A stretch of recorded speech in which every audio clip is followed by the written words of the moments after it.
Hi, my name is Mark Woolbright, and I'm the inventor of the Smart Slope system. And what I'd like to talk about today is I'd like to talk about value proposition versus market niche or market segment. Now, there's a whole bunch of different market segments in the retaining wall business. I'd start off with a cast-in-place, poured-in-place wall, and my numbers aren't going to be exact, but they're going to be pretty close based on my experience.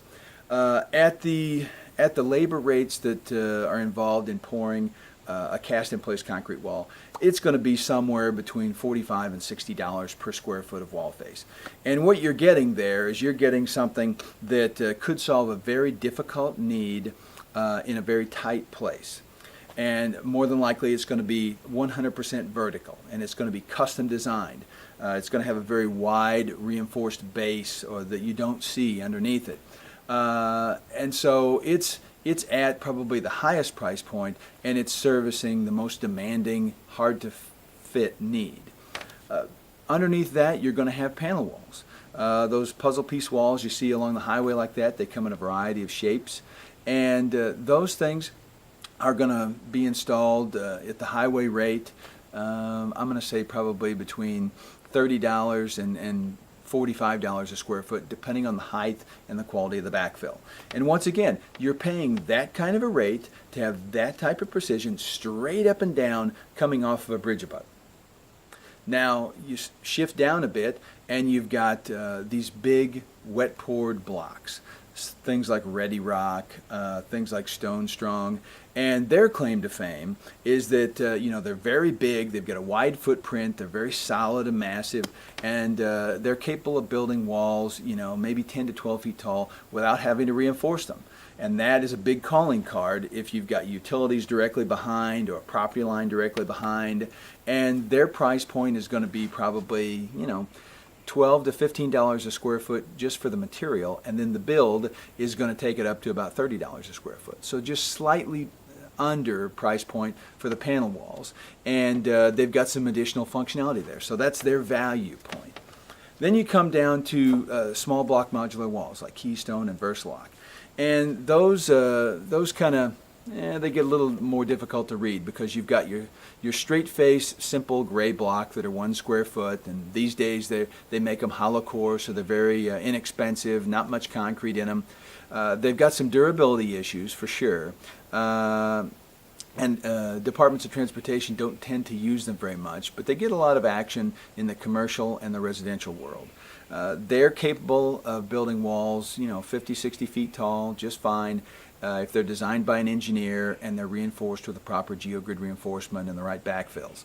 But their value point is going to be they're going to be installed in the I want to say like $14 to $20 a square foot range, and that's a big range, but it depends on the height that you're working at and the quality of the backfill and the loads on top, slopes at the toe. A lot of things combine to drive the price up and drive the complexity of the design up. Now what they've done to differentiate a bit is, there's so much of that out there, and people want something that looks different and looks more beautiful or high-end. So they've taken those same blocks and they've made them in different sizes, and so you get a pallet of them that are, a big one, a medium one, a little one, and they're a multi-piece repeating pattern, like an ashlar pattern. And so the builder has to, put, piece A next to piece B with piece C on top, and they repeat that pattern over and over on the wall. And that sort of breaks up the monotony of the look of the wall.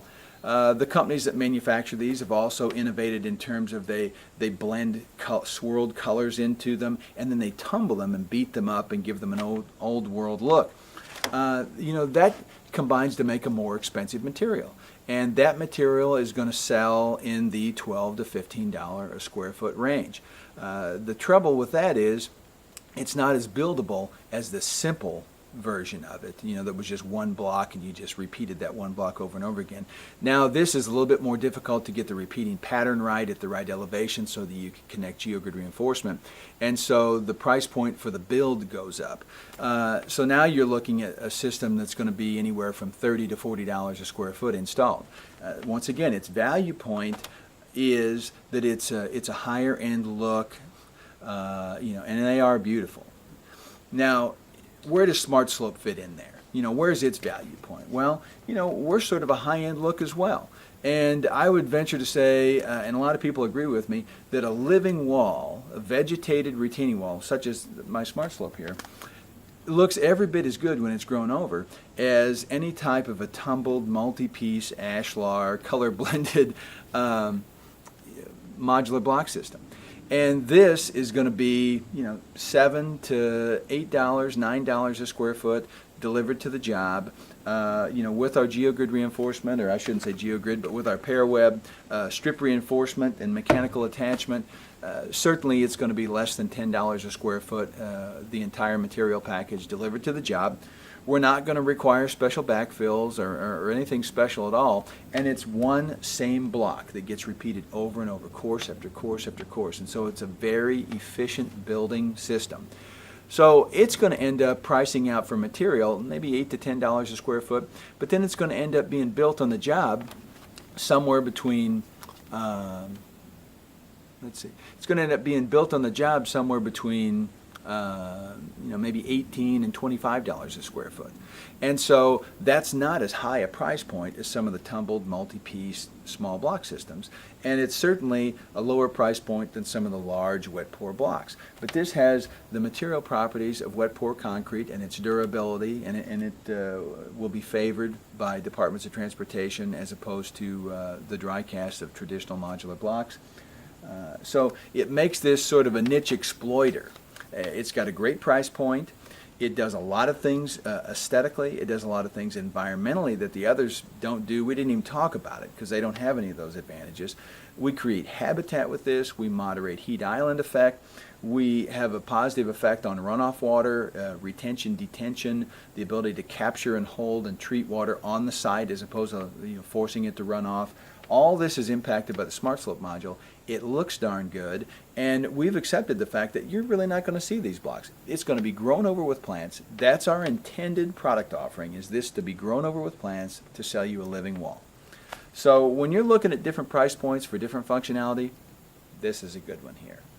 Thank you very much, and I hope you get a chance to use Smart Slope and give us some feedback. Take care.